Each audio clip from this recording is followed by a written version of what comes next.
Hi kids, welcome to learning. This is for students who are learning Kannada. As you know, basic knowledge is very important to learn a language.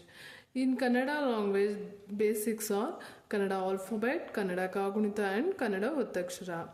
If you know Kannada Kagunita and Kannada Varnamale properly, reading and writing Kannada becomes very easy. So you must learn Kannada Varnamale. In previous video we learned how to write Kannada Varnamala letters.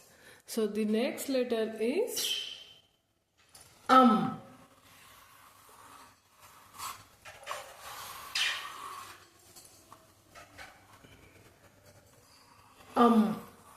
We should start like this and like this. ಜೊತೆ ಅನುಸ್ವಾರನ ಬರೆದ್ರೆ ಇದು ಆಗುತ್ತೆ. ಇದನ್ನು ನಾವು ಅನುಸ್ವಾರ ಅಂತ ಕನ್ನಡದಲ್ಲಿ ಹೇಳ್ತೀವಿ. ಸೊ ಇಂದ ಸ್ಟಾರ್ಟ್ ಆಗುವಂತಹ ಪದ ಅಂಗಡಿ. ಅನುಸ್ವಾರ ಗ ಡಿ ಅಂಗಡಿ. ಅಂಗಡಿ. ಅಂಗಡಿ. ಅಂಗಡಿ ಅಂದರೆ ಇಂಗ್ಲೀಷ್ನಲ್ಲಿ ಶಾಪ್ ಅಂತ ಹೇಳ್ತೀವಿ.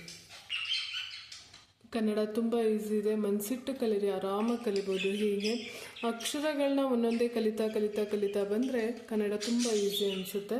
ನೆಕ್ಸ್ಟ್ ಅಕ್ಷರದಿಂದ ಕಾಗುಣಿತಕ್ಕೆ ಹೋಗೋಣ. ಕಾಗುಣಿತದಿಂದ ಒತ್ತಕ್ಷರಗಳನ್ನ ಕಲಿಯೋಣ. ಕನ್ನಡ ಈಸಿಯಾಗಿ ಬರೆಯೋದನ್ನ ತಿಳ್ಕೊಳ್ಳೋಣ.